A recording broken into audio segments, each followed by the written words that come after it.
তৃতীয় টেস্টের প্রথম দিনে জোড়া সেঞ্চুরি হাঁকিয়েছেন অধিনায়ক রোহিত শর্মা এবং রবীন্দ্র জাদেজা, আর সঙ্গে ছিল সরফরাজ খানের ঝকঝকে ৬২ রানের ইনিংস। ফলে রাজকোটে টেস্টের প্রথম দিনের শেষে ভারত বেশ ভালো জায়গায় ছিল। ৫ উইকেট হারিয়ে প্রায় ৩৫০ দোরগোড়ায় পৌঁছিয়ে গেছিল, কিন্তু সেই সুবিধা ধরে রাখতে পারেনি দ্বিতীয় দিন ভারতীয় ব্যাটসম্যানরা। দিনের শুরুতেই রুটের বলে ফিরে যান সেঞ্চুরি করা রবীন্দ্র জাদেজা। তারপর ৭৭ রানের পার্টনারশিপ গড়ে ভারতকে ম্যাচে ফেরান ধ্রুব জুড়েল এবং রবিচন্দ্রন আশ্বিন। অভিষেক ইনিংসে ৪৬ রান এলো জুড়েলের ব্যাট থেকে। শেষের দিকে মারকুটে ব্যাটিং করলেন জসপ্রীত বুমরাও, আর তার ইনিংসে ভর করেই ৪৫০ দোরগোড়ায় পৌঁছে গেল ভারত। আশ্বিন করেন ৩৭ এবং বুমরা ২৬। সুবাদে ২৪৫ রানেই থেমে যায় রোহিত বাহিনী।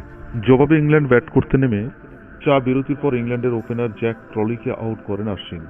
জ্যাক ক্রলিকে আউট করে টেস্টের ৫০০তম উইকেটের রেকর্ড গড়লেন রবিচন্দ্রন আশ্বিন। তবে ৪৪৫ রান করেও এখনো বলা যাবে না যে ভারত চালকের আসনে রয়েছে, কারণ ইংল্যান্ড ব্যাটসম্যানরা নেমেই আক্রমণাত্মক খেলতে শুরু করেন।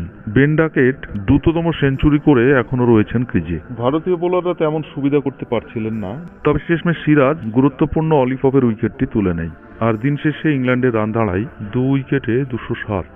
ইংল্যান্ড চাইবে আগামী দিন ভারতের বিরুদ্ধে বড় রান খাড়া করার।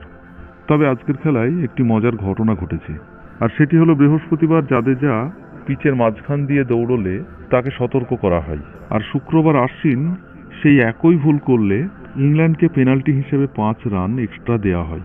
যাই হোক, এখন সেটাই দেখার কালকে ভারতীয় বোলাররা কেমন করে।